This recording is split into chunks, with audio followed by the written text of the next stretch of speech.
اعوذ باللہ من الشیطان الرجیم، بسم اللہ الرحمن الرحیم۔ کون بھولے بھلا تیرا مقام خدیجہ، دل کے مقام پر رقم ہے تیرا نام خدیجہ۔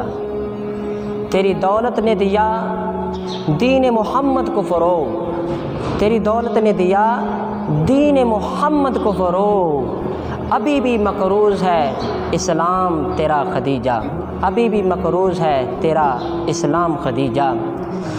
ناظرین اکرام، آج کا دن یعنی 10 رمضان المبارک، آج کا وہ مبارک دن ہے کہ جس دن اس عورت کا وصال مبارک ہے کہ جن کے خاوند سید الانبیاء محبوب خدا صلی اللہ علیہ وآلہ وسلم ہیں، اور جن کی بیٹی سیدۃ النساء حضرت فاطمہ سلام اللہ علیہا ہیں، اور جن کی بیٹی کے خاوند حضرت علی علیہ السلام یعنی سید الاولیاء ہیں، اور جن کے نواسے جنتی نوجوانوں کے سردار ہیں۔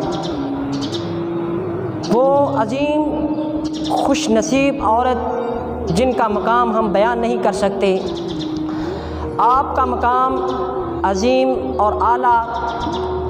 حضرت عائشہ رضی اللہ تعالیٰ عنہ فرماتی ہیں کہ حضور اکثر زیادہ جب میرے پاس بیٹھتے حضرت خدیجہ رضی اللہ تعالیٰ عنہ آپ کا ذکر فرماتے ہیں۔ حضرت عائشہ رضی اللہ تعالیٰ عنہ آپ فرماتے ہیں کہ آپ جب بھی کوئی بکری کا بچہ یا کوئی بھی جانور ذبح فرماتے، آپ ان کے اس گوشت کے ٹکڑے فرماتے، اس گوشت کے ٹکڑے کر کے سب سے پہلے حضرت خدیجہ رضی اللہ تعالیٰ عنہ آپ کی سہیلی کو بھیجتے اور آپ کا ہمیشہ ذکر کرتے۔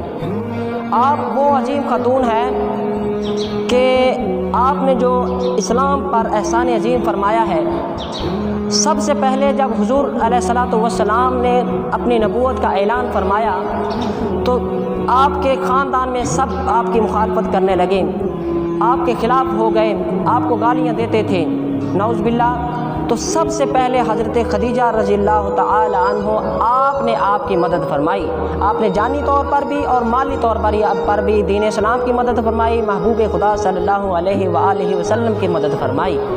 آپ وہ ہیں کہ آپ جو کہ مالی طور پر آپ کافی مضبوط تھیں، تو آپ نے دین اسلام میں اپنی مال کو وقف کیا اور جانی طور پر بھی آپ نے حضور علیہ الصلوۃ والسلام کی خدمت میں وقف کیا۔